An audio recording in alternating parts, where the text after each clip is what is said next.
Hi. Hi, I'm Ira. I'm gay. That's my standard introduction at this point, and that's all I have to Welcome. offer. Big Is this scary canonical? dragon. Is this canonical size? Ha- Canonical size. yeah. Is this how tall is you? Are you canonically? 6'1". I'm 5'10" and a half. I'm very proud of that half inch. Hmm. 5'10" and a half in real life, 6'1" as a dragon. I like to tell everyone I'm 10 foot, but it's just to try and sound intimidating. But I'm not. I'm not. Oh, you're I'm very very scary. average height. Yes, very Terrified of you. scary. See, Which your I am not. model is adorable, but I think I could totally foresee some creepy Eldridge SCP fan art version.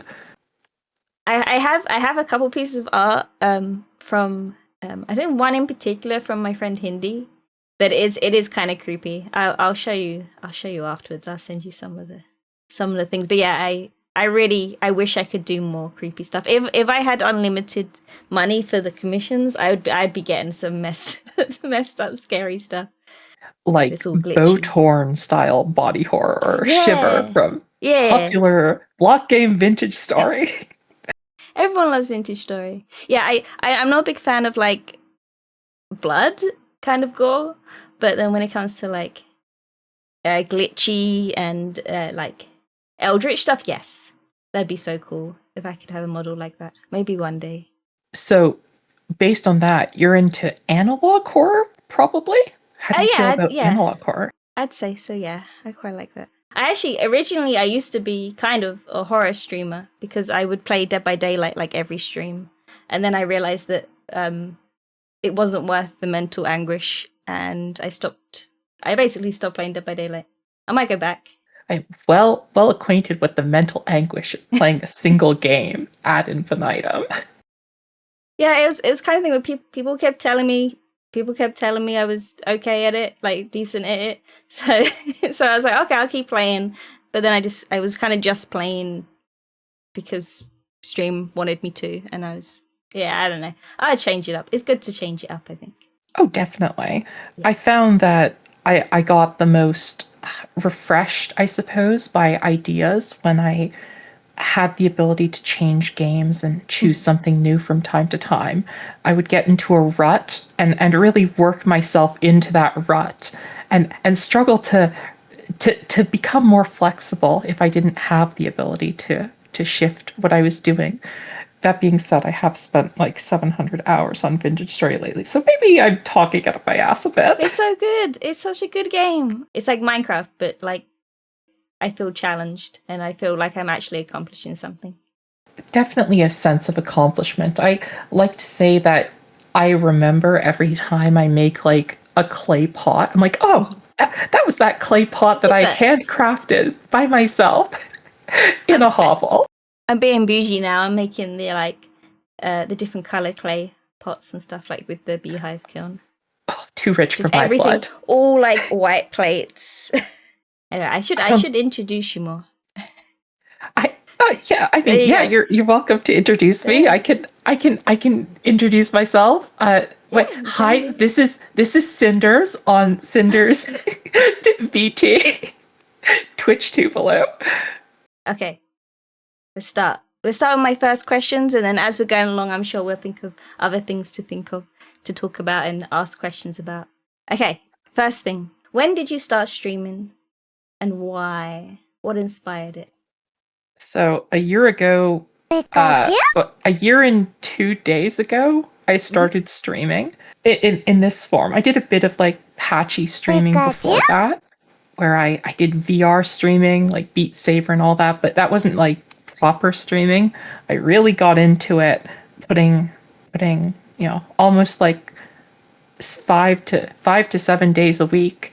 Yeah, no, and I was just playing World of Warcraft. That's it. That's the entire thing. I did it as a meme and Mhm. I VTubed because I thought it was funny. And you can see in chat, Ariziel, she was my inspiration to start VTubing. She was a VTuber and she's been a huge inspiration for me forever. And she's very good at it. So I I modeled after her. I took a lot of my initial stuff after her, and I spent a lot of time studying what she did, having no knowledge of VTubers whatsoever. And I just sent it from there. The whole point was mostly to have an avatar to express my voice while I recorded my funny wow deaths. Yeah, I think it's good to kind of have that face next to the content almost. I like it makes it more personable and it gives people something to like look at. It sound maybe it sounds a little bit shallow, but I think people like something to look at. They like a face. Oh, it definitely makes you a bit more personable. I do like content creators. In fact, one of my favorite creators has no camera whatsoever.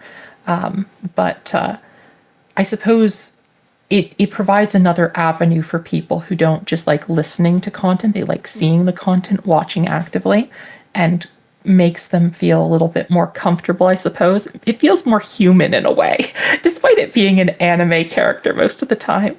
I feel by becoming a character almost, I've been able to just be more myself. I feel more human and more real by just being able to, I don't know, just do whatever I want, be whatever I want, look however I want. So I don't know if that makes any sense. No, definitely does. There's space to fill, right? Yes. You have a whole character to fill out with space, and that your personality expands outward to really, I guess, seal the cracks and Yes. make something whole. Yeah, I feel more real by being this, especially because before I was VTubing, I was very like, I guess isolated. I didn't like talk to many people, like very much just like doing things by myself. So being able to have the character, I'm like, okay, I can be the version of myself that I want to be, and now I'm here. No, it's definitely got me being more social. I find myself much more willing to chat. I did not have any internal monologue previously, and now I can just say what's on my mind and constantly yap. Yapping is a skill that I did not expect I'd ever pick up in my lifetime, and yet here I am. You're Yapper so in good at chief. it as well. Like, especially compared to like you said you'd been streaming about a year. Like compared to a lot of the people I watch, like you are so good at like continuously keep talking and interest in stuff as well. You don't default to the I don't know. I was talking about earlier like pineapple pizza, the emergency button for when you don't know what to talk about. If you just talk about pineapple pizza, people start getting angry, and it's like the go-to emergency topic for VTubers or streamers, I guess. When in doubt, talk about food. I mean, I do talk about food a lot, but that's because I worked as a chef. Not just a chef. I started as a pickle sorter. That was my actual job, sorting pickles. You get these like buckets of pre-sliced pickles in plastic barrels, and my literal first job for like a month plus was to sort the good pickles from the bad pickles to put on burgers. Literal pickle inspection. Literal pickle inspection. Don't say anything. I'm watching you. I'm watching you. It's like. I think the worst part is I didn't actually like pickles, so that was that was interesting. Some pickles, but I just take them out of everything. Like I get McDonald's, I just take the pickles out. Oh, but the pickle juices permeate the bun, and they leave a lasting vinegary dilly like residue inside the bun. I can't stand that. I don't mind that part because also I will eat pickled onions for days. Pickled onions all day, every day. I eat them, especially the little tiny ones. It's very British of you. That's very British. It is. We call them gherkins. What do you call them? I know you also call them like eggplants, aubergine, and We do. it's a whole mess. You've committed many crimes, among them English crimes, somehow against your own language. Yeah, all the language is just made up anyway. We know what we're talking about. I suppose. You know what? No, I'm coming around to that because Canadians don't know what we're talking about. We weigh ourselves in pounds, and we measure in like kilometers per hour for distance. or like speed. Sorry, it can depend. Some parts of the country use miles. It's ridiculous. Memories. I used to Yeah. live in Canada. I lived in Canada for like 6 years, so I have the Canadian experience. Truly, that's why earlier when I was talking about pizza pops, I was like, I miss pizza pops. What's your favorite flavor of pizza pop? Oh, just the pepperoni and basic. Just same, same. For those of you that don't know, they're like really small, flaky. I don't know, like very small, flaky, microwavable calzones. Yes, mini calzones. Baked bean pizza. Yeah, I'd eat that. Although I tried a baked bean like burger patty, and it was the worst thing I've ever had. So would you put like beans on a burger or something like that? Nah, no. I have had that before. I remember when I was younger, there was a period of time where Burger King did a baked bean burger here, and it was not good. I've only ever had baked beans once, and I think it was just like bad American baked Oh beans with yeah, like a no, no, bunch no, of no, yeah, molasses. So no, no, no, no, no, no, no, no. I go to Walmart for my wife because my wife is British too. So I spend a lot of time in the UK, but I go to Walmart to get the actual British baked beans because even though they're British style here, they're not like British British. But they're so expensive. It is. It's It the is. fancy beans. They're like, I remember them being like over $3 a can if it's in the import section. It is. Expensive. Yeah. Yeah. No. But you know what? Apparently, a little taste of home It's worth it is what she needs. Yeah. Exactly. It's worth it. Same reason I pay out the ass for double deckers, which are my favorite chocolate bar, by the way. Sorry, second favorite. Oh yeah, Second they're so good. My Have you- favorite is White Kinder Bueno. That's my favorite. If anyone in chat wants to ask questions as we're going along, please do. And if I miss it, I'm sorry. Just re-ask it. I like questions. I'm good with questions. Hit me with all your questions. Listen, the next one from me is what do you like to do on stream? I like to play hard video games. Not really for the appeal of like people watch me for that, but it's what I like to do. That's my own nonsense. Is I like to play hard video games with unique challenges. I started out doing hardcore World of Warcraft where you can't trade. I transitioned to hardcore Pokemon Renegade Platinum as a Nuzlocke. I did. Oh, what else did I do? I did some Nightmare Edition StarCraft 2, which is a modded version that utterly devastated me because I beat it once when I was younger and I can't beat it again. And I'm so upset by that. And now I'm playing Hardcore Vintage Story on Wilderness Survival, where bears you just play- hit you. Yeah, you play with like where all the rocks fall down constantly and the dirt falls down constantly, and it's just constantly terrifying. I play easy mode compared to you. That's one of the wonderful things about Vintage Story is that everyone can engage with it in their own way, and it's just as good an experience. Vic has there a is question. Yes. Yeah. Sorry, you can read it. You're the one okay. interviewing me. What games are you looking forward to for future streams? That's a great question. You have so many great questions. No. So something that I would like to do in the future is I kind of talk about streamer credit in a way. And it's less so in relationship to my viewers, but and more so a relationship to me, is that when I play a game for a long term that I can really sink my teeth into, I'm building streamer credit in my head where I slowly build myself up. I'm like, yeah, I'm spending all this time grinding away. I've got like, you know, an endless objective to chase after, something to really, you know, dump 100 hours into. But then I expend it after building it up. And it's really expending it on those short, tiny games that are like a couple hours long that I'm excited for. One of the games that I'd love to play is I'd love to play this stupid PS2 game that I've been talking about called Everblue 2. It's a diving game. And the reason I'm reminded of it is because I won't spoil too much, but in the first story location of Vintage Story, if you've heard of the Bell Workshop, which I know you have, Yes. there's a moment in the game that's very similar to that, and I'd love to show it off on stream. I'm also looking forward to playing a bit more Warcraft 3 and finishing up some StarCraft 2. Those are fun games, and those are RTSs from ages past, times of yore. Oh yeah, yeah. Edamame is asking, have you played Detroit Beyond Human? I've watched a full playthrough of Detroit Become Human, but I have not. I have not played it. Do I like story-based games? Hard question. I like the games. Playing them and sitting down and sinking my teeth into them is another story.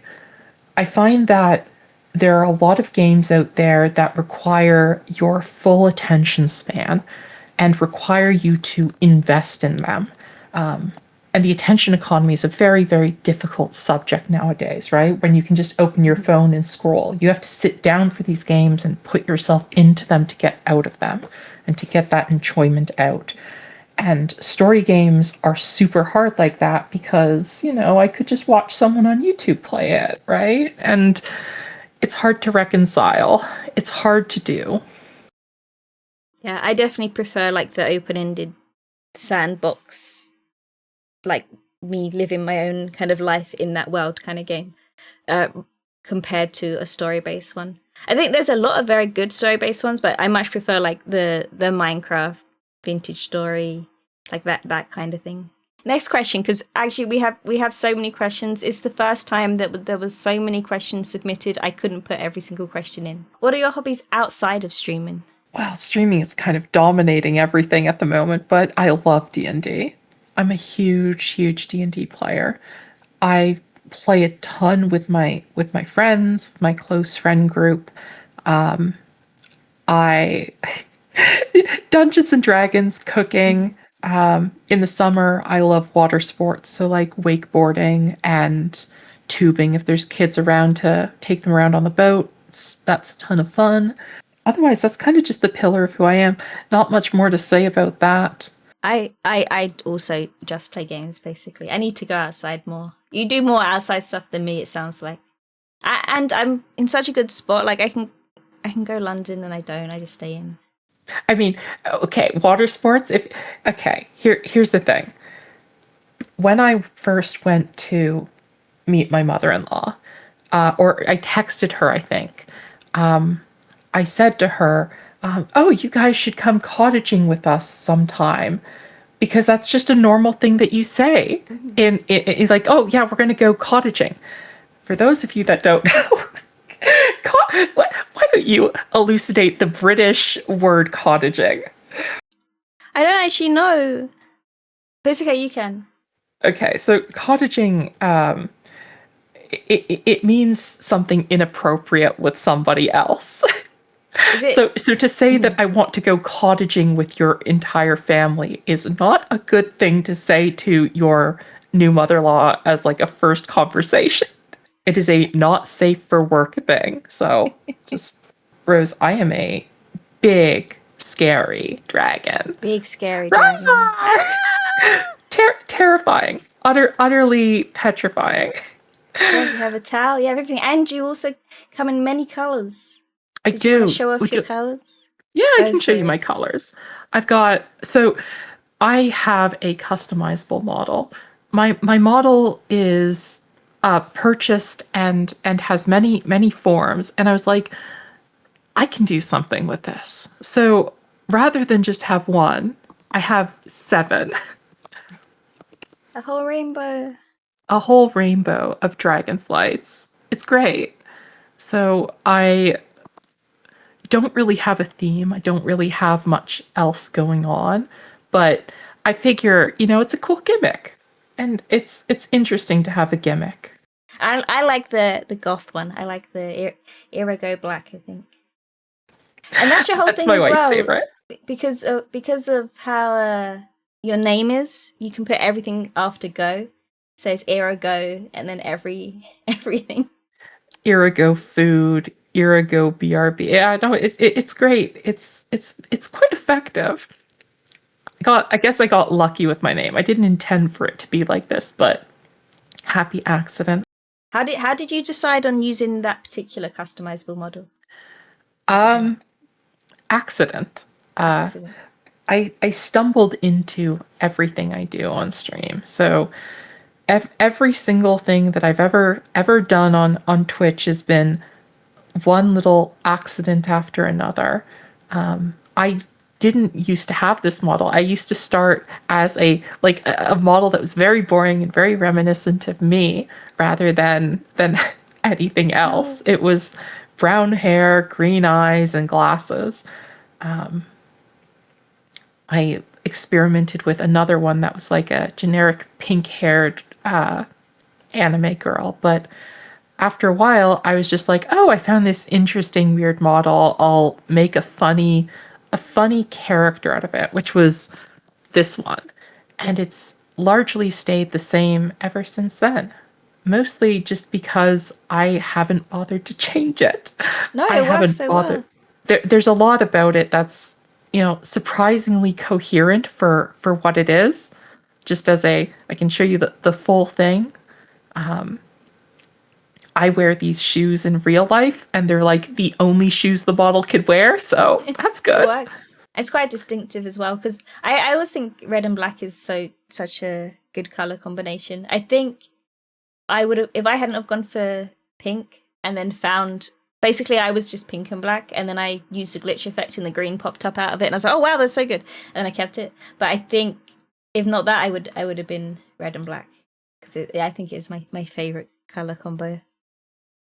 I don't think I have a favorite color combo. I think maybe I mean, I know what my favorite color is. It's the hex code DAA333, which is just like a golden color. But I don't think I have like a preferred color. I chose red because red dragons and all that. Didn't have much more thought after that. Sort of, as I said, stumbled into it and kept on building slowly, bit by bit, piece by piece. Was there any other inspirations you had for why you chose dragon? No, no, Gotcha. no, no So inspirations. did you Just make it happened. first from the model and then afterwards have art of it? Yeah, model first, then I had art. Um, that's that's simply it. There's no interesting story. There's no lore. There's nothing, uh, you know, anything that I planned. I did assign it. I did assign it lore when I had to give it a first and last name in Final Fantasy. Her name is Kirith Bribery Masterson, brother of, or sorry, sister of Calith Masterson, who is her brother, and their dad is a big red dragon, and they're both half dragons. I think that's my lore, but it's not actually lore. It's kind of just it's just what I threw together. I don't really pretend to be the model at all. I'm mostly just me on stream. A character for you to be just have a bit of fun with. I kind of do feel like sometimes having the VTuber models kind of is like playing like D&D. Like you make your character and then it's just you within the world instead of within the D&D world. It's just you within the streaming world. I love being another character in D&D though. It like I love flirting with my friends in a thinly veiled way through Dungeons and Dragons. It's great.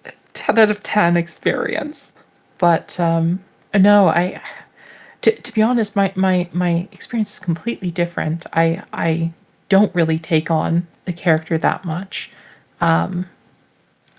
I kind of, as I was talking about before, just fill in the cracks with my own personality and go from there. I love D&D though. I love playing funny little guys. I think my favorite character is Jacqueline Clouseau, who is an investigator of sorts, a warlock investigator, which is a ton of fun. The next question, one of two people submitted this exact question, which was just why a dragon. We've kind of already gone over it. Why a dragon? Why a dragon? Next question. No, I don't. I don't have a particular reason why I chose a dragon. Don't dragons hold no symbolism for me. I mean, I enjoy dragons as much as the next girl, but I've never really thought about it besides making the one VTuber, character with the customizable model that could have just as easily been a puppy girl or something like that. I used to have Let's a see. arachnophobia mode where I would just become a cat girl, but I don't have it set up at the moment. But I would get rid of the legs on my head and I'd just have cat ears. I'd be like, yeah, generic cat girl VTuber. There you go. No more spider. When I was playing Twilight Princess, I would select this model when I was playing Link, Oh, which is kind of Link like with the blue eyes and the blue earrings, and then when I was Wolf Link, I would do this one. you should use Which that is- more. That's Yeah, so cool. yeah. So lots of flexibility with the customizable model. You can really do a whole bunch with it, which is lovely. It's a really good showcase of it. I can kind of even though I have my other models, I'm so tempted just to get a customizable one and just play with it. It looks so fun. When I first started VTubing, I had a 3D model, and that was like somewhat customizable. Like I made it myself within VRoid, and I used that for a long time. And then I ended up getting this model. But after getting these models, they started coming out with all the customizable ones. If I was starting now, I'd get customizable. I did a kind of like cost analysis of what it takes to start up VTubing. To get all your stuff sorted, it's really like, relatively speaking, for a software pipeline and your hardware, aside from maybe a microphone and a iPhone XS or better, it's really not that expensive, which is really lovely. The software isn't too intensive either. You can run it on pretty low grade graphics cards. I could tally it out to about like $500 startup maybe if you're thrifty, which is kind of cheap in the grand scheme of things when you're animating, like possessing a anime character. So Yeah, when I originally had the V-Raid, technically the entire model was free, but it did take up a lot of my time because I had to learn exactly how to create it in V-Raid, and then I like exported it to Unity, and I was doing like loads of Blender. Like technically it was all free, but I spent like hundreds of hours on it. So weighing up like my time, how much my time is worth, and all things like that, like yeah, not free, but technically free. But then, yeah, everything else. If you are someone that plays games a lot anyway, you probably have most of everything that's needed. I think I spent like 125 Canadian dollars on this, so 100 American in about. Yeah, and there are like some chibi ones as well, like smaller ones that if you wanted them, you can get for like 20, 30 pounds, which is probably like $50 probably. And PNG tubers are totally sufficient too. They're very, very, very good. Carrying on with the dragon questions. Do dragons drop their tails? And if you drop it, can they have it for a snack? This is one of the people that submitted it. I imagine that dragons, if they have their tails cut off, they can indeed grow them back maybe. And I don't know, dragon scale is pretty valuable. I don't think a dragon would be so willing to part with its scales, right? You want value to become a part of your horde. And it depends on the type of the dragon, actually, because every dragon hoards for different reasons. Some dragons hoard for basically clout. So some dragons hoard for divinity. Others hoard treasures, right? A dragon may or may not value its tail. And I would say a red dragon values its tail. Yes. It values the shinies that it produces. So no, that's your answer. No. You cannot have it as a snack. Next question. Next question. What are your goals? What do you intend to get out of the streaming? Nothing. Nothing. Nothing. I have no goals. I have no objectives. Have My fun. Yeah, I suppose have fun. I did have a goal Hmm. previously. It was important to me. And this is more of a personal goal unrelated to streaming, but I used streaming as a vehicle to change and improve my voice. That was one of the big things that I wanted to do, to make myself sound more like I wanted to. And I spent a long time doing that. And now I'm kind of there, kind of like 90% of the way there, and I'm very happy, and I'm figuring out what I want to do now. Uh, my current, I suppose, goal, if I had to call it that, is just to continue to have fun with the people that have elected to spend their time with me. That I did it. I did it. I said words. And you do very long streams. So if people are looking for someone to watch that they know they can put on and is going to be consistent and there a lot, I think you are a very good person to follow. I've already said it at the start, but go follow Ira now. I'll know if you don't somehow. Or or don't. It's No, it's okay. I'll do. just cry.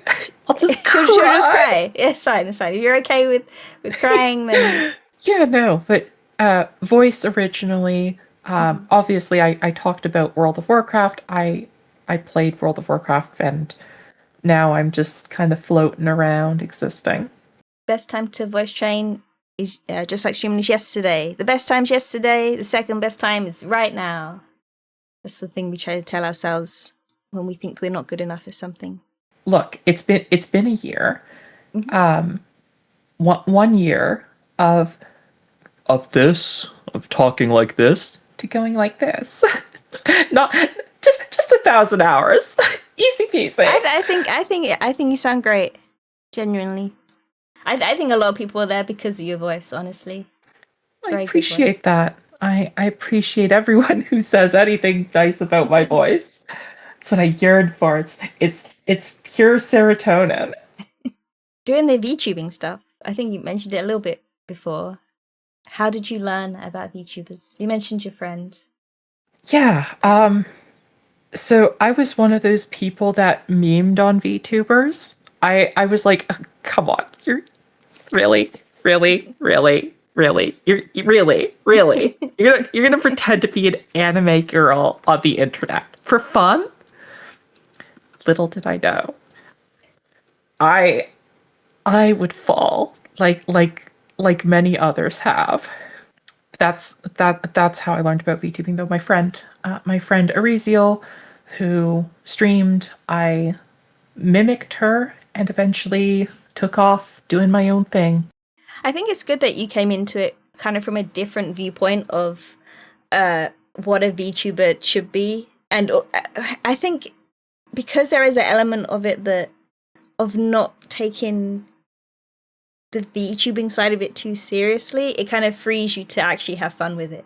There's so many people within VTubing that I feel like are like, oh, I have to do this, and this. I have to be generic VTuber. I have to have the VTuber voice. I have to have all this thing. I think because you've come into it just like, I want to do what I want to do with it. I think you have a refreshing stance and vibe with everything. It's nice, it's fun, and it's comfortable. Comfortable is the best part about it.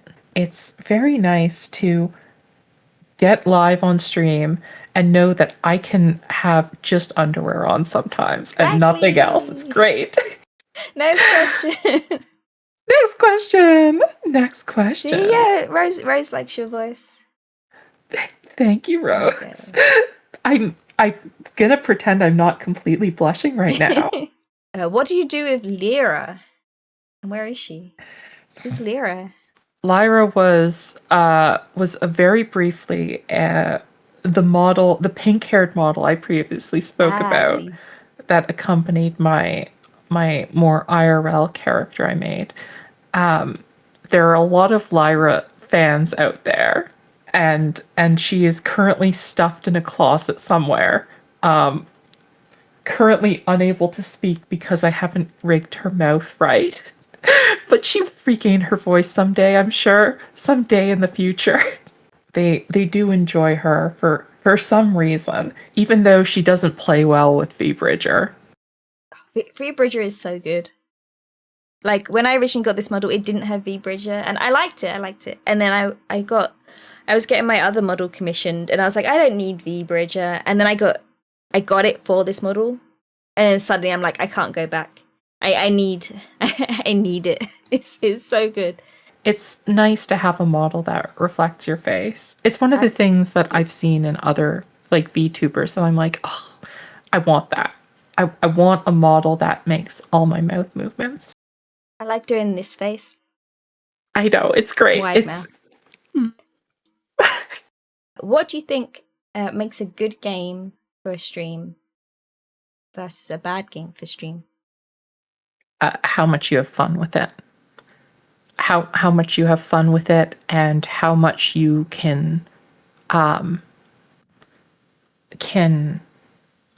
express yourself during the game. Mm-hmm. If all you do is sit there and not talk, people will watch you. But I feel like to build other people talking, you have to talk, right?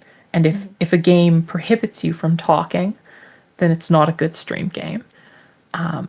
Some of the best streamers I know are constantly able to yap despite the difficulty of their game. And I don't think that makes games have like a universal, oh, this is good or this is bad. It depends on the streamer and the game. And the game quality of whether or not it's good to stream is entirely dependent on the streamer.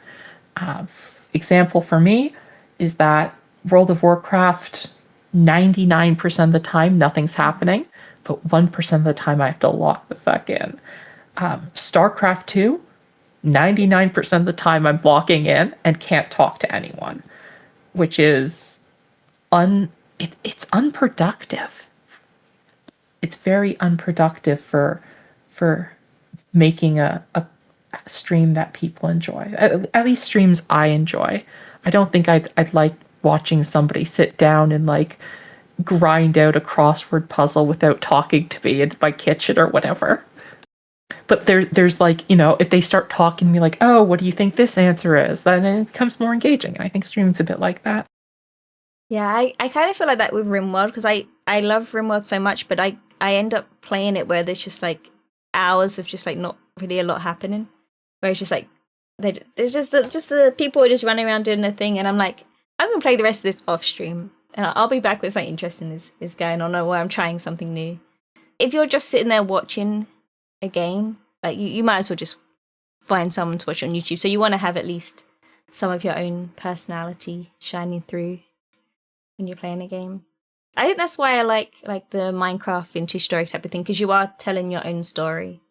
Well, I think that the Minecraft thing is good because it kind of has that element of there isn't a lot going on all the time that requires your absolute focus. I think that's nice. Sometimes you're just clay forming or napping or metalworking. Blessed be metalworking, the tick tick tick of the hell hammer pounding away endlessly. I think it's good as well because people that don't know the game will see it and be kind of amazed by that part as well. So they'll be like, oh my god, this is so cool to watch. Wait, Vintage Story, why would someone play that game? Why would someone spend hundreds and hundreds of hours having fun in a wonderful world? That's Pizza. She's a dev. She made Vintage Story. So if you have any questions, if you have any requests, she will actually implement them right now if you ask her. So please be sure to ping her in Discord and Twitch and send her emails, okay? I've always wondered if Ira is sussy IRL. A little bit, but it's about 20% of what it is on Twitch. It's fun on Twitch. It's just a bit of fun. For those of you that might not know me, I'm a lot more, what's the polite term, degenerative I am not necessarily a safe for work streamer usually. I talk a lot of nonsense, but at the same time we have very serious and polite conversations, which I'm very grateful for. The opportunity to switch between and not always be, you know, one mode or the other is liberating. It makes me feel really really like I have a very kind and caring group of people watching over me. Okay, next question. There's so many questions. It's okay. I got nothing else to do. I'm happy. So someone asked, sometimes you refer to streams as content streams instead of regular streams. What makes a stream content? I don't like that question. That's a hard question. It's self-worth. It's just a question of self-worth and how I see what I do. I worry that sometimes when I sit down, I'm less entertaining or less interesting or less personable, and kind of like a coalescence of many factors will make me say, "Hey, I don't feel like today is like a day that I'm really putting my best self forward." But that's not for me to decide. I've learned that. That's one of the big lessons that I've learned, and I've stopped making that disambiguation because it's the people that watch me that get to decide, you know, not how I feel, but how they feel, right? I was taking the time to impose upon them how they should feel about, my streams rather than, you know, me just simply categorizing them in my head and letting them sort things out. By treating myself with a consistent level of respect and always hitting that go live button, I I find that I'm kind of bolstering my resolve a bit in regards to content versus slop streams. And now every day is a content stream. I know that's a bit rambly, but I think it's important generally as a takeaway. This is a convoluted thing in my head that I've built up, but to respect what you do and respect your art, respect your creations, because your creations are meaningful to you, right? They're a part of who you are. They're an extension of who you are. And the last thing you want to do is resent something that you've come to create and to have it cling to you. Yeah. I like what you said. Like, it's basically about reframing how you're seeing what you're putting out there. Sometimes just being there, sometimes just showing up is what the people are wanting. They just want to hang out sometimes. It doesn't matter if it's not, I don't know, the pinnacle of like the best thing you've ever done. Like, it showing up, like, for people, I think, is sometimes the most important. I think with streaming as well, because so much of it is quite personable. I think that's the right word. And yeah, Stoop said about keeping to a schedule. Every time I've tried to make a schedule, that's when I burn out. So I just get no more schedule. My schedule is when I feel like it. We That go for it when I feel like it. don't need to add any more. Exactly that for me. And hopefully, like, well, there are periods of time where like I try and go every day, but then work gets busy or things happen. I'm like, okay. Work kicking my butt. I can't be doing streaming as well. But my if I didn't have work, I'd be streaming constantly. I'm in school right now, so I have the privilege of wasting a lot of time. It's great. I when I moved originally from Canada back to here, I had a whole year where I was unemployed and I was just streaming so much. That was when I was in the Dead by Daylight stuff. And I was streaming lots and lots. And I sometimes wish I could be going back to doing that, but work is important and it's what actually makes money. But maybe in the future, maybe I'll be lucky enough I can do more streaming again. Hopefully. Born to be an anime girl on the internet, Yes. cursed to be employed. Yes. Much like graphic design, streaming is my passion. And then I have there we go, number one scuff VTuber. That's my badge that I made literally in paint. It is terribly drawn. It's I have so many more questions, but okay. What's my next question? Oh, what is your favorite achievement you've done on stream? Let me think on this one. There's a good number. I'd love to say that getting through Vintage Story and Hardcore and getting full steel was a good achievement. I'll be real with you. The one night I survived in Mortuary Assistant is a badge of honor. I hate horror games so much. I And heard you were very scared. uh, understatement. It was terrifying and I was so scared.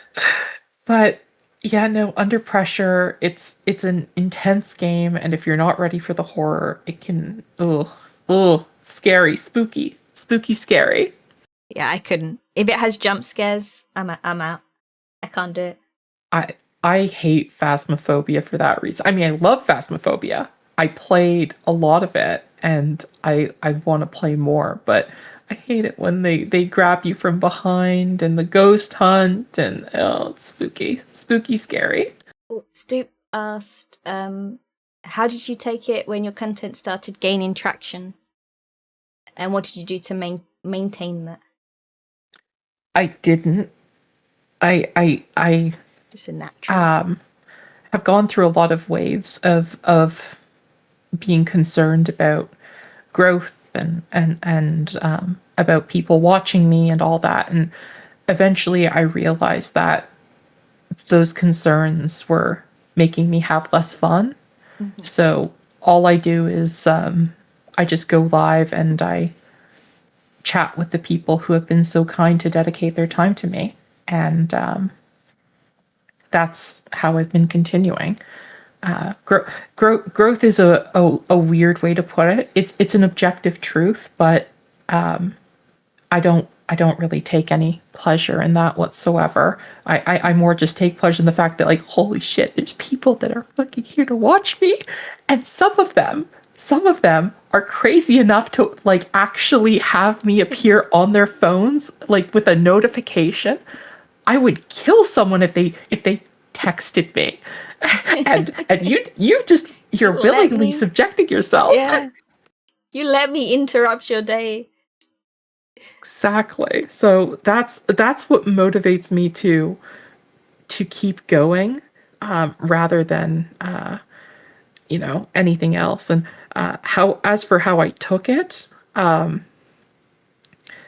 was worried, I was existential, I was concerned. But the most important thing, shouting out my mods, they are they are very exceptional at grounding me. I come to them with concerns. I'm like, the world is ending. They're like, Ira, the world is not ending. Calm down. You're okay. It's okay.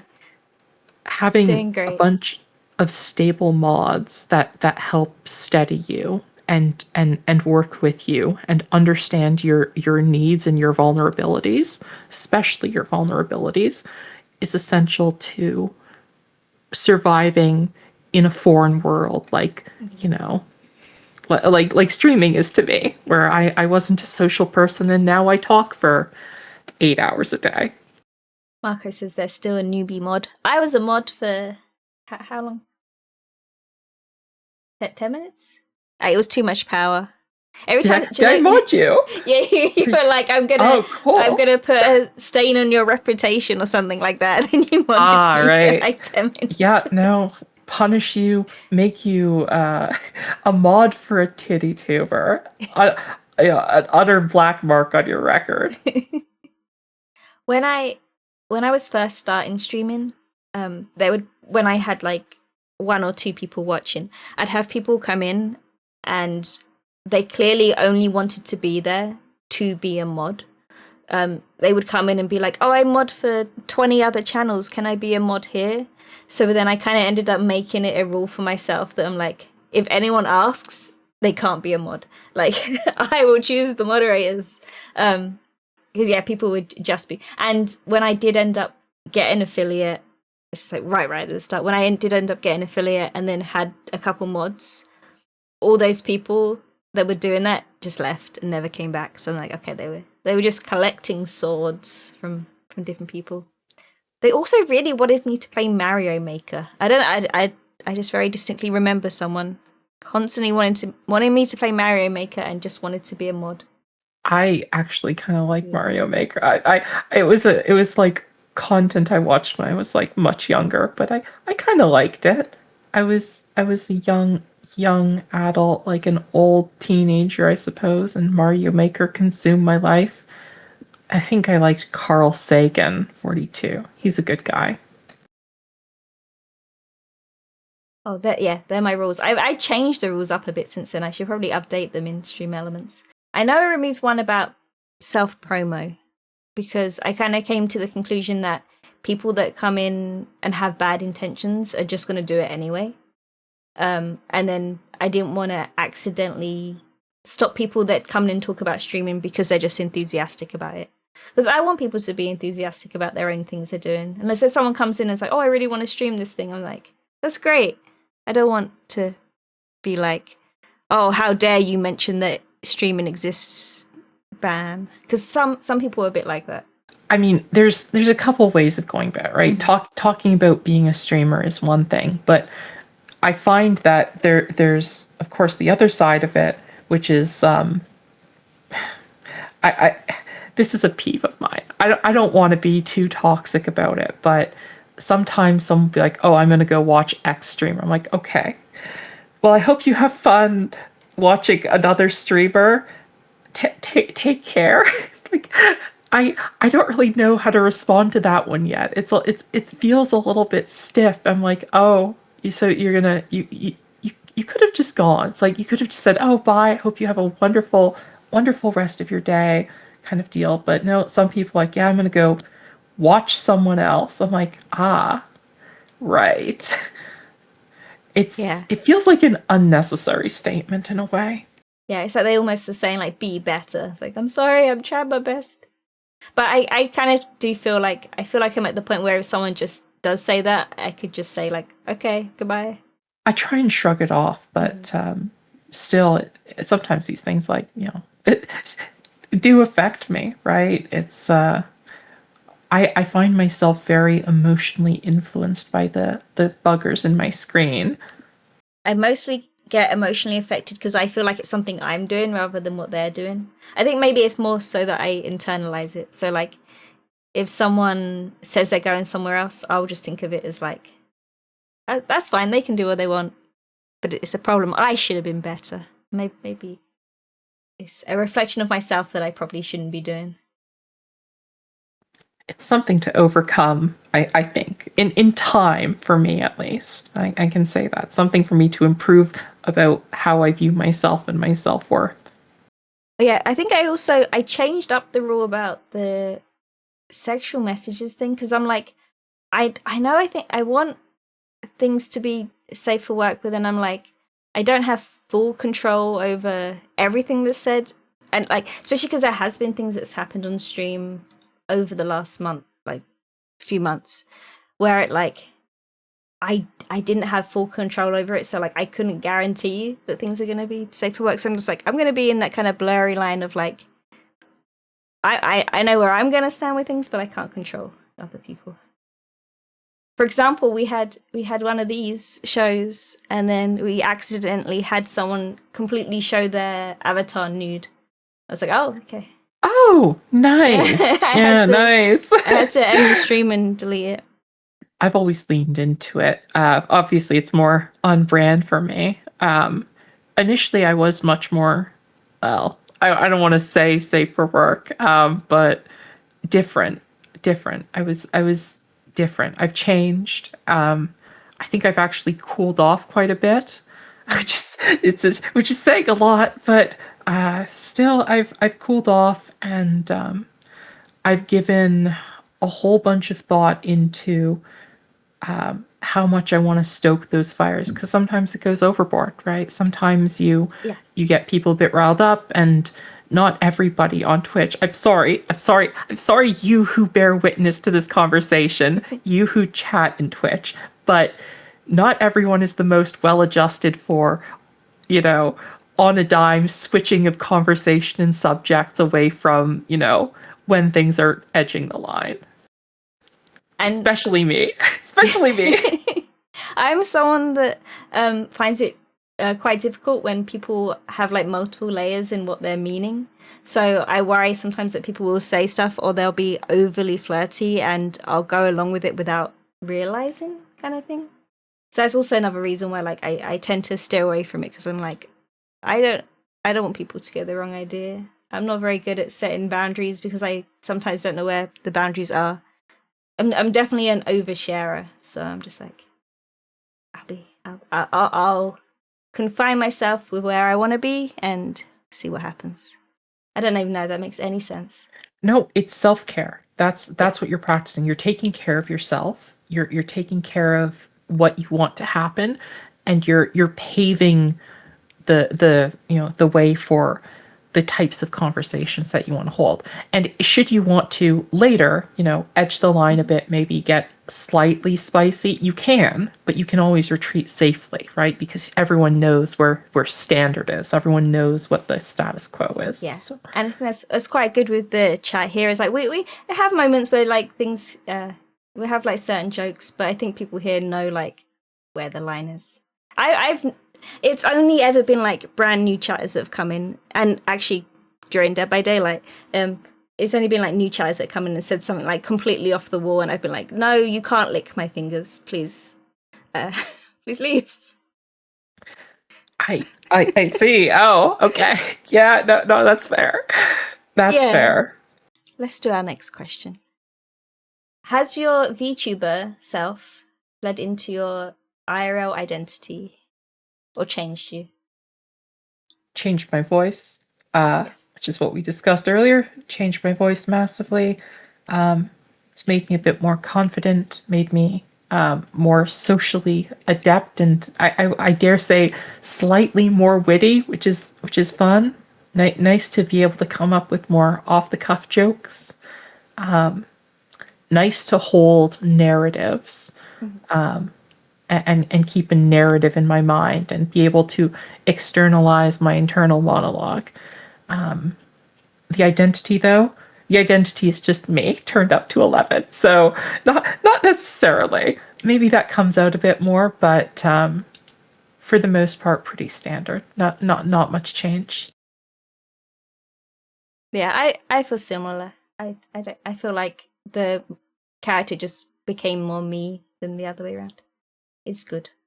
The voice confidence is a great takeaway from streaming. It is. I know for myself, before I started streaming, I felt like I was very slow in my speech. So even on the small end of things, I do feel like it is very good for communication. Just getting better. Specifically, that's been something that I value. I've always valued very much, is the slow and concise articulation of your words so that all listeners can hear you. But I come from a weird marketing management background where you need to talk intentionally and slowly so that everyone in the room can hear you. And I often go back to that stupid thing of where you say things in threes and then you repeat the same point 3 times in different ways so everyone can hear you. It sucks. It sucks. But I do let that come out though. And no, for me the slow is good. For me the slow and clear is good. Lexi said, I hope I'm saying that correct. You also start screaming about the your horde in your sleep. That's my actual real life wife. Oh, is So it? yeah, that's my Oh, real life wife. So um yeah, she's been witness to the horrors that is me streaming. I wanted to ask them what type of British they are. Obviously, you don't have to say exactly. I was curious though. No, There's, she's suitable British, not one of the bad ones. I I don't think know. I not one might of be the one of the ones that bad are ones. incomprehensible, like Southern sadness. Southern or Okay, me something. too. I'm from South London. Did you become a dragon off stream? No, I sadly didn't grow horns or a big walloping tail. Alas, it is the way. I wish I'd grown spider legs. It would have been so useful. I just aged, unfortunately. I just aged 3 years. I have more grey hair than I used to. No. What What advice would you give to someone who has thought about streaming but feels like they lack confidence? There we go. That's a good question. when you start streaming, you're going to stream to one person for about a month for Yes. for for 30 days at a minimum. You're going to stream to 1 to 2 people with a 1.5 average viewer. Take that time to just practice. You just talk, you speak, you turn your inner thoughts outward.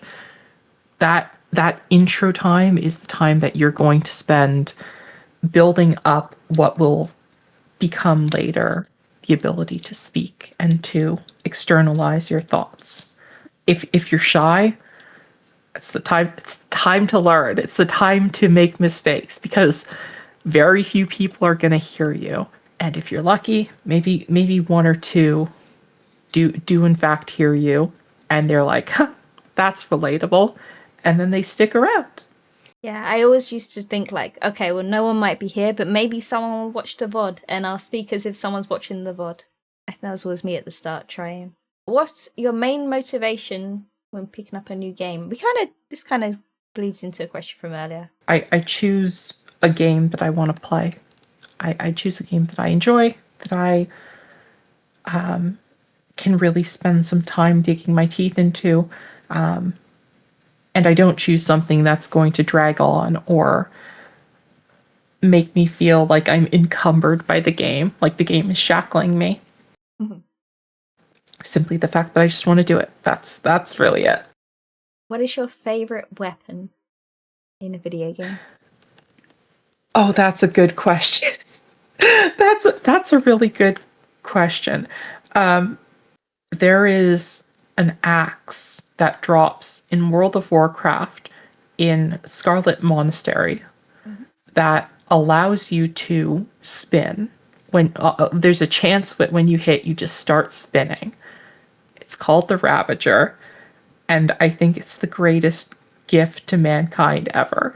It's not a super famous weapon like Frostmourne or the Ashbringer or anything. It just makes you spin, but I like the Spin. fact that you spin around in a circle. Like a Link in Legend of Zelda.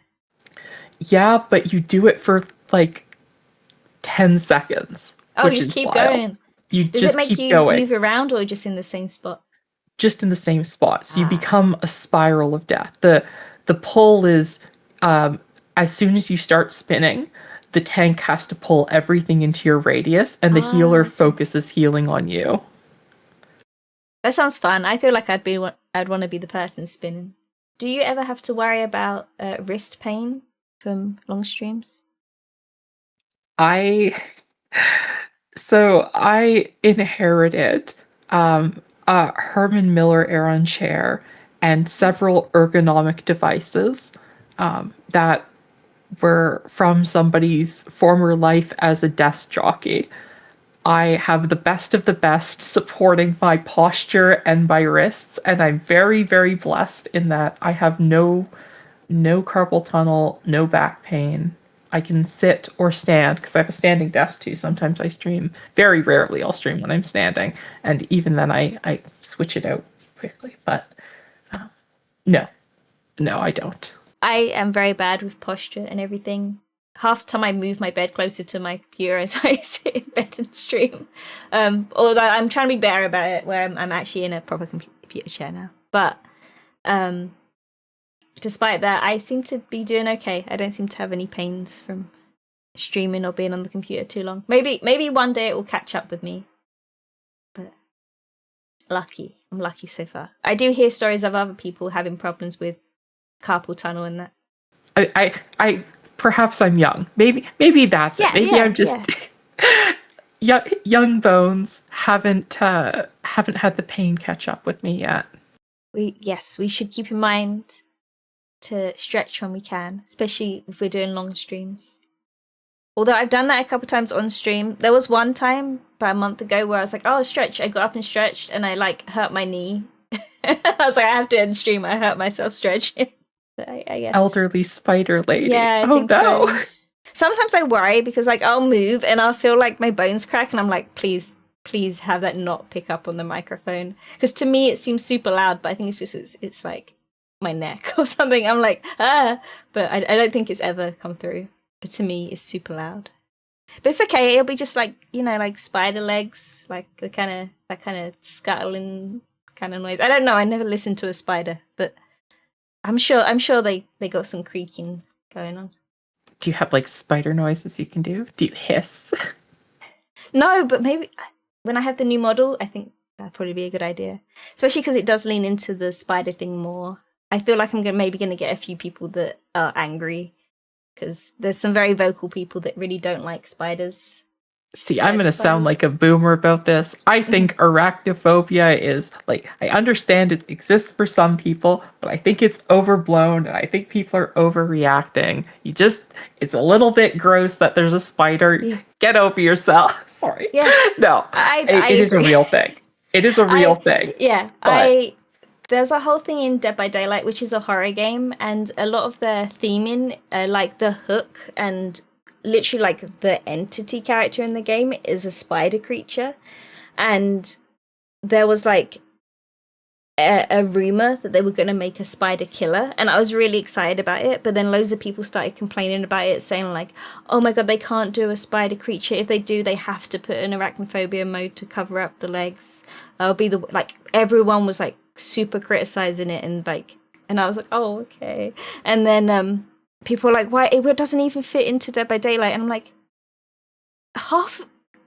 so much in Dead by Daylight is already spiders, it would make perfect sense. But then the company had to put out a statement saying, we will never make a spider character. I was like, okay.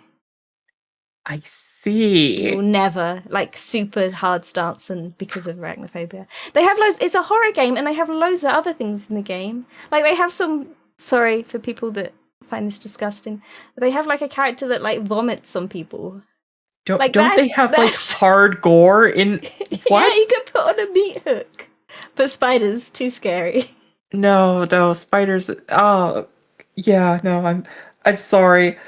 I wish I could be a bit more sympathetic sometimes, but I'd be fine. I think they should do it, and then if they must, just put a toggle to turn off the legs. Just do that.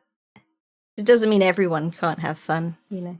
I wonder what the specific objection is. It like the full spider? If you show them like a quarter of a spider, is it okay? People don't like the movement of the legs. So like bang my head down. I see. So like the creepy crawling of the legs. So if it was a spider just gliding along the ground, would it be okay? I think so. Although I think people would still get angry. Yeah, checks out. Yeah. Checks out. No further comment. That's the internet. But I think, isn't it in World of Warcraft, didn't they make it, they became crabs?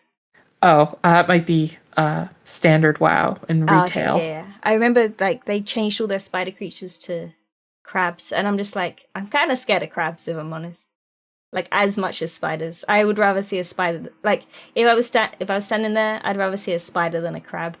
Okay. More a negative question, but I think we can put a positive spin on it. What do you feel your biggest mistake was with VTubing? So let's change it to, what's something that you feel like you should have done differently? No, I mean, I'll go with the negative question. Oh, go for it. Yeah, easy two answers. Answer number one, after I flung myself off a cliff in World of Warcraft, and killed my hardcore character of like 700 hours or 600 hours or something, and thousands of dollars of items, actual real money worth of items, I changed my username from IraGoBrr to my character's name, which was Bribery. So while I don't really advertise that her name is Bribery, that was the that was it. And I changed my Twitch name to it, and eventually I changed it back to IraGoBrr because, well, it was a difficult time and the name wasn't very good, but I just needed to get away from being IraGoBrr because I didn't like people associating that with me at the time. I wanted a fresh start if I could, but and what did I learn from it? You're going to feel a lot of things when you put yourself out there doing something that makes you feel vulnerable. A lot of them are going to be positive, a ton of them are going to be negative. You have to learn to process the negative things in a healthy way. Otherwise, you're going to tumble and fall face first into the mud. And sometimes you just quit. You don't get up. I got up. I decided to continue. And it was hard, but I decided just to keep on going. I quit WoW and I bummed around for a bit until I found something to do. And eventually I went back to being Ira and got my confidence back. Reclaimed era. That's good. Oh yeah, T-Base is saying, did you stream that ending for your WoW character? No, I have the video though. It's actually one of my BRB screens, so rare chance that that will be my BRB screen. And you can watch me die on. I don't think it's ever played in full, but you can in fact watch the video of me edging my way towards a cliff and thinking, oh, I shouldn't do this. Oh, I should do this. It's healthy for me, and eventually just sliding to my death. But I didn't actually. I've never watched the video. I've never watched the video. I just remember it. Others have. I've never gone back and looked at it. So I don't know. I might be dead. I might not be dead. But a lot of people acted like I died. It's end of a chapter. Someone asked, do you regret getting big? And I don't know if they mean becoming like super, super famous, or if they meant like you had a growth spurt. Oh, that's or something else. A weird question. That's I took it as like maybe like you just grew, Yeah, like could interpret it like that. Could interpret it I got big. Yeah. I suppose they would mean that I'm doing well on Twitch. There's a time that I was hyper focused on the numbers where I was like, oh, every night in bed I pull up my phone, I'm like, oh, the stats are whatever, right? And that was months ago. And now I've realized how destructive that is. If you constantly compare yourself to others, constantly compare yourself to where you were, where you could be, and reminisce on your mistakes, you lose sight of what matters, and that's the people that are spending time with you, and the things that you're accomplishing in the moment, and your plans to create and evoke positive feelings, clouded with negative feelings that you're trying to deal with and consider. And to answer the question with that foundation, I would say no. I don't regret anything to do with becoming. I suppose the stream growing. The reason I don't regret it is because it's given me the opportunity to meet more people.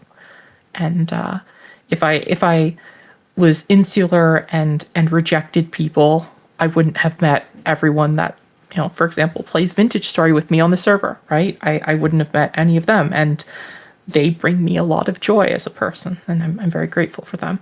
Yeah, it's something I notice in your description. You say about how everyone there will be treated equally, kind of thing, which I think is a good thing. Would you like a Minecraft-related question? Minecraft and Vintage Story. Sure. Yeah. What is your favorite Minecraft wood and Vintage Story wood? And please explain your answers. I like spruce in Minecraft because it was it's a nice colored wood. It was the first different wood to oak that I used. I'm like, I like this color a bit more. I like the darker wood. I like the internal plank color. Again, how it complements cobblestone. But the reason that I like oak, for example, in Vintage Story, is because it can be used for leatherworking. It's multi-purpose. Yeah, I think my place is completely oak. We started off with larch, and we realized that the biome we were in was a bit too warm to be readily accessible, so I switched to oak. And I think I like oak more anyway. In Minecraft, I hate the orange one. I think it's like Acadia. Acacia. Yeah, Yeah. acacia. That's it. That's my least favorite. Second to, second to that would be birch. It's very popular modern wood, I suppose. I'm not a good builder though. I did work for a building team way back when, but I did Oh, really? command block stuff. Yeah, yeah. I very briefly worked for a proper building team doing big Planet Minecraft projects when I was a baby. I actually ran huge Minecraft server, huge in quotes being like 50 people in peak hours, but That's a fair amount. it was a lot back in like 2012, Oh 2013. yeah. So I was also, a teenager, and I was my dad was a bit freaked out when people started paying for donator ranks, sending him money on PayPal.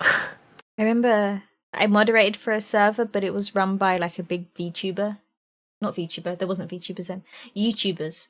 It was a big YouTubers server, and I moderated for that. But we didn't actually handle any money because it all went to like a charity thing. But yeah, that was interesting. That was my first like proper. It wasn't a job, but I was able to kind of reference it when talking about almost like customer service stuff because there was like a lot of people. So okay, next question for Vintage Story. Which kind of sheep and or goat are the most delicious? Bighorn sheep, Yeah, because that's scary. bighorn sheep will kill you. But the reason I like bighorn sheep is because I have worked so hard to get them in their stupid pens. It is a perilous thing to get a sheep in a pen that's just willing to instantly chunk your health. So the fruit of your labors, and I guarantee that they are the best tasting sheep. I don't have any of them in my current playthrough, but I have them in my solo world. I was so proud getting them back. I think I died like 4 times trying to get them back. But I'm not playing hardcore, so it's okay. They would just keep killing me, and I'd keep running back to it and keep trying to bring it over. I think it's like the most I've died in that game is to bighorn sheep. Not even to bears. The bears will like disengage. The sheep yearn for blood. They do. What experience events have shaped your streaming? Experiences or events. Um, oh well, I mean, I when my dad passed away, I've talked about this on stream a lot, but when my dad passed away, I was looking through his stuff like a couple years ago, and I found his personal notes, and I opened it up, and he doesn't write to himself very much. He very rarely wrote personal notes to himself, but it was a note that in essence said, I think you'd be good at streaming. So it's so stupid, but I sat down, I cried, and I was like, okay, yeah, no, let's give it a shot. And I eventually decided to go into it. But that was my experience that kind of motivated me to do it at all. And And it's nice that you had that support from someone that actually knows you very well. yeah, he wasn't very vocal about it, but he did, in the end, I had the privilege of having his support, right? In a world where so many people don't have that kind of stuff. I'm glad my dad was there for me. That's it. That's an important step because there's when you're doing this online, you will constantly get people being like, "Oh, you're doing great, carry on," and like there were people being supportive, which is wonderful. But there's something different about someone that knows you outside of that also kind of props you up to believe in yourself to do it. Next, we have some questions about food, so it's going to change the tone a bit. If you had to choose between one 30-centimeter pizza or two 20-centimeter pizzas, which would have more? 30 centimeters would have substantially more pizza per or in that equation, so like substantially more, just because of how radius math works. Is this something you've spoken about on your stream before? I think I said they could answer or they could ask me any question, and they decided to ask me a math question. Okay. I assure you, as a food enjoyer, I am very well acquainted with pizza optimization. So dare not test me on this subject. Now, if I like stuffed crust, which one should I choose? Well, the radius calculation would probably remain the same. So the same benefit would apply to the edge of the pizza, assuming the diameter is the same. If the thickness of the crust is the same, or if it scales, I don't think it matters. You would get slightly more if it stayed the same and you chose the 20 centimeters, but not more than the 30 centimeter. I still think I'd have to do the math. Okay. It depends on the original stated thickness of the crust. We need more information to answer the question. Is this what you study, this type of mathematics? No, I'm studying accounting. Yeah. I don't do anything with mathematics. I hate math. I practice a high degree of girl math on stream, in which I am incorrect about all my calculations. It's just off vibes. What's that called? Fermi calculus or something? I forget the exact term. Oh, I'm but not sure. There's actually vibe-based calculus. I can look it up. Not to get into this, but Fermi calculus is basically an order of magnitude problem. If you had 1,000,000 pennies stacked side to side, would it scale higher than the Empire State Building? No. No? I don't think so. The study of Fermi calculus is using logical data to create educated guesses and outcomes. Edge to edge. Okay. Yeah. I was just piling them on top of each other. Edge to edge, maybe. But that's the whole premise of Fermi calculus is that you're making educated guesses. And that's effectively what girl math is. Though we don't want to put a name to it. We don't want to say that Fermi was the girl boss of all girl bosses. Hi, streamer, my beloved. That's exactly how that question started. What is the best sandwich you've ever made and eaten? Hi, Vic, one of my best friends in the world, who I recognize the writing style of. So, best sandwich I've ever eaten, probably 2 brioche buns. You fry up some bacon in a pan. You take the bacon out, you set it aside. You toast the brioche buns in the bacon. You whip up some chipotle mayo with a bit of garlic in it. You spread that on the buns, and then you take pulled pork and you put it on the buns, and maybe a bit of cheese, and then you eat it. And that's where does the bacon? Bacon doesn't sit on it, because the important part here is that it's a consistent texture. You could use the bacon, but the bacon changes the texture and introduces a new texture.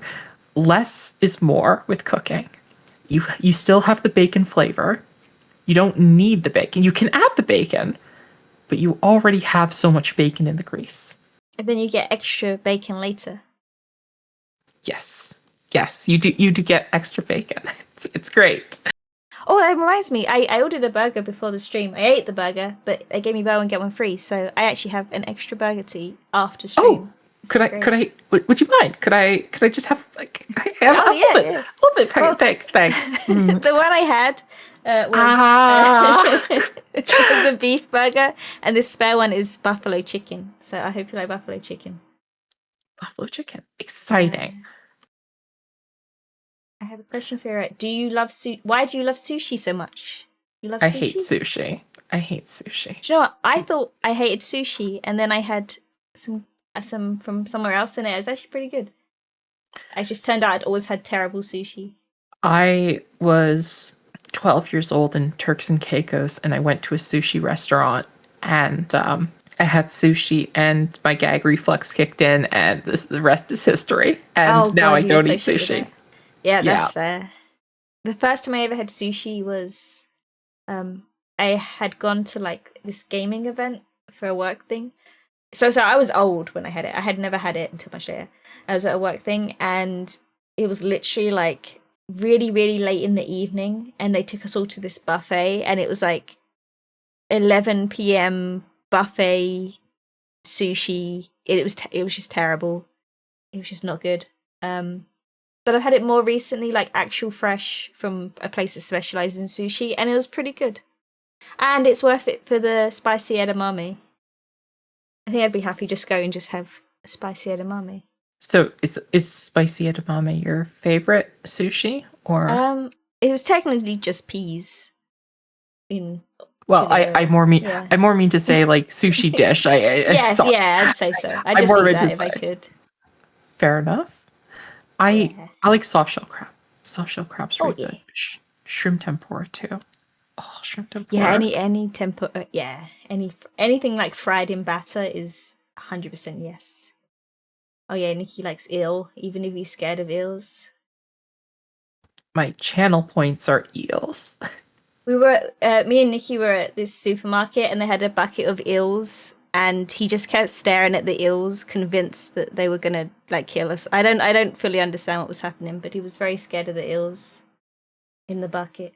All I remember about eels is simply that I had to fish them to get money for 30 hours a week in World of Warcraft. And when I posted them on the auction house, Russians would call me a whore in direct messages. So I did piss off the Russian eel mafia. That's my experience with eels. Need some iconic Thames eels when you're here. Yes, we'll get Nikki the pies, the eel and mash pie thingy. I can't remember what it is. I never had it. Have you ever had one? I think it's steak and kidney pie with jelly dills. I definitely haven't. Too British for me. It's very British. It's very like London British as well. It's the kind of thing my grandfather would eat when he's like working in a factory, and then would eat pie with jelly dills. I love fish and chips. I would Yes. kill a man for fish and chips. Love fish and chips. It's great. When I went to Brighton, I just went to fish and chips places. I wanted the best fish and chips. Have you? And- There's a place on like the beach in Brighton that I've been to. I don't remember. I do remember the best fish and chips I had was at that place. What's it called? It was at one of those pier stalls. For some reason, that had the best fish and chips. Was it when it comes in like a little container, and then you have the wooden 2-prong fork to eat the chips? Yup. Yes. Yup. Iconic. Did the seagulls attack you? No, I intimidated them. Good. That's an achievement, because those seagulls can get very aggressive. I've been at holiday parks before where we have to actually go inside because the seagulls are like so aggressively trying to take food. Seagulls are bastard birds. The question you've all been waiting for. Oh, one moment. Did I disconnect? No, I should be still good. So, how are you? How are things? It's the soup we made along the way. I'm sorry. I started getting very loud knocks on my door, and I was like, why is this happening? Sorry if you could hear it. Oh, it's all good. Is everything okay? Yeah, everything is okay. I'm just angry now because people are knocking. The question everyone was waiting for: what is your favorite soup? Is a stew a soup? Sure. My favorite was soup with pasta in, so I like stew. That's a very controversial thing to say. Do your friends know that you think stews are soups? Does your mom know? Does your dad know? Does your What's the consistency of the stew? Because That's if you chunky. make a soup for like a chunky soup that you cooked for a really long time, like did you stew it? Oh, I did stew it. It's like Yeah. a solid 4 hour stew. Yeah, I'd say if it's still liquidy and you got to eat it with a spoon, it's a soup. Oh, it's a fork soup. It's like a Oh, fork okay. soup then. No, Yeah. it's not a soup. Okay. Yeah, no, that's fair.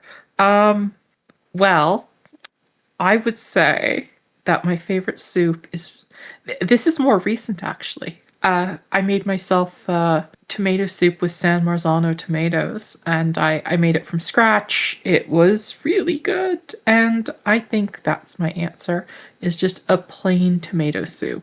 Do you have it with anything? Yeah, I would say grilled cheeses with two types of cheese inside. I would add just plain American, like American gooey nonsense cheese, and I would also add red Leicester. Yes, I love red Leicester. Red Leicester or Gloucestershire. I don't know if you have Gloucester cheese there. I've had it. It's good. Yes. It's good. Yes. I love cheese. I've had so many cheeses. My favorite cheese I keep trying to find when I go to the UK, can never find it. I know it exists somewhere, but it's called like Black Mountain cheese. It's like a composite blend cheddar, garlic white wine cheese or something, and I cannot find it. But I had it once when I was just like a baby, and I decided this is my favorite and never was able to find it again. And I'm very grumpy about it. I once had a cheese that it was soft cheese with cranberry and black pepper, and it was so good. But I think it was like a Christmas thing, so I haven't seen it since. But it's so good. Cheese is excellent. Cheese is excellent. So, what's your favorite cheese? Or sorry, not cheese. Soup, Breeze. soup. No, I meant to say soup. Is a Yeah. cream of chicken with pasta. Sometimes bacon. Put a little bit of bacon in it. Maybe you could make like the sandwich, and then the leftover bacon, you put it in the cream of chicken soup. There you go. You could Perfect dip day. oh my god, you could dip the pulled pork sandwich in the tomato soup. This innovation. We are on the frontier of soup science and sandwich science. The intersectionality of disciplines, beholden for all to see. Salmon soup? I don't think I've even seen that. Oh, ignore E-boy. E-boy's Finnish. It's it's a Okay. whole thing. Yeah, Is that a whole thing? E-boy doesn't have rights, I think. Oh my god. I know that they do stuff with a lot of fish in that area of the world. Last food question. Someone wanted to know, since you like food, like a normal person, I guess, what would your last meal be? You know what? I'd have to do the stupid classic. I would have to do surf and turf. I mean, Oh, that's or surf and turf, beef Wellington. Could go either here or there, but probably a nice like beef tenderloin with whatever I'm doing. it's the fanciest thing possible. Yeah, This is yeah, something I don't get to have. Oh, maybe no. You know what? I'll give you a proper answer. Kobe, A5 Wagyu, with Alaskan king crab and mashed potatoes. That's like half butter and half potato. yes. Yeah, no, that's my answer. Is that combo? I like the combination there of the garlic bread with garlic pasta, garlic steak with garlic. I do love I do garlic. like garlic. Yes. One of my guilty dishes is just I take an entire bulb of garlic, maybe two, and I fry it up and I mix it with olive oil and penne pasta, and I just eat that. Anyway, my last question is, where can people find you? And I'm going to do the little shout out now. Where else? On Twitch. Yes. On Twitch, that's it. I don't have much else. I stream on Twitch. I stream basically every day because I like streaming on Twitch. I think it's fun. I think it's cool. I think Twitch is neat. And I play Vintage Story mostly. We love Vintage Story. I wish I played it early, like sooner. Because I tried playing it like a year before I was playing it a lot more, and like it was fun. But the way I was playing it on a server, there was so many people, and every time I'd log on, the year would be like 2 months later, and all my food would be gone. But now that I'm playing more at my own pace, I'm really enjoying it. I think I got it like ages ago, and then I played a little bit, and then it just wasn't until 3 or 4 months ago. I was like, do you know what? This is it. This is great. This is fantastic. Before I played it, I was watching my favorite streamer play it and just bearing witness to his machinations, his madness, which was no map, full instability. I was like, oh, I'm gonna play like that, and hardcore, of course. And that's why I do what I do, because I saw him do it once. I'm like, I could do that. When you don't have a map, do you end up moving your base a lot? No. Or you just make the journey back and forth? I have a terrible, terrible curse of I can remember every video game map I ever play in. For some reason, The map is in your mind. Exactly. It's the realm of imagination. Except for some reason, it happens to be how my brain works. Oh, there's a question. Outside of your long stream hours, do you still watch a lot on Twitch? Yeah. So I didn't used to watch Twitch before I started streaming. But I had someone show up one day, and I was like, I'll go watch you. And that's the guy I was talking about, the Vintage Story guy. And that was like the first time I ever watched stream. I think I watched like 150 hours of his stream in 2020, 2025 or whatever. I do. I try and visit all the streamers that I've rated and all that. I go through the cast, but as I look through my cast of followed streamers right now, it's ever growing. It's ever encroaching. It's like 40 strong, I think, and keeping up with everyone is hard. It is. I realized like last year at one point I was following like over 200 people. Something ridiculous. I had to sit there and like remove like anyone I didn't remember or recognize. Also, I had the perk of stopping Dead by Daylight, so I was like, I can just unfollow a lot of Dead by Daylight people. So yeah, I had a big clear out because I didn't know half of who everyone I followed was. Although it's kind of creeping up again because I do like to find people and follow them. And I guess the final question I do every stream is, as we end, is there anyone that you would like to raid? I don't actually have anyone online. I looking at my list right now. This Cinders VT streamer is very good. Got I think. Oh. Oh, okay. Google Docky and all. Yeah. No, I don't actually have anyone to raid. I'm sorry. That's okay. What kind of vibes would you like to raid into? Oh God, that is opening a can of worms. That question, because I feel so nervous about raiding. I feel responsible. I just raided somebody that was a risky, raid. I've never watched the person, and there was a solid 3 to 4 minutes of foot fetish content on screen. Yeah, and I was just like, right. Okay. Yeah, that sounds sounds like Twitch. Yeah, so I'm always very grateful for every time that I have somebody safe to raid into. I can say that much. Okay, so we want someone safe that we know. Yeah. Thank you for joining.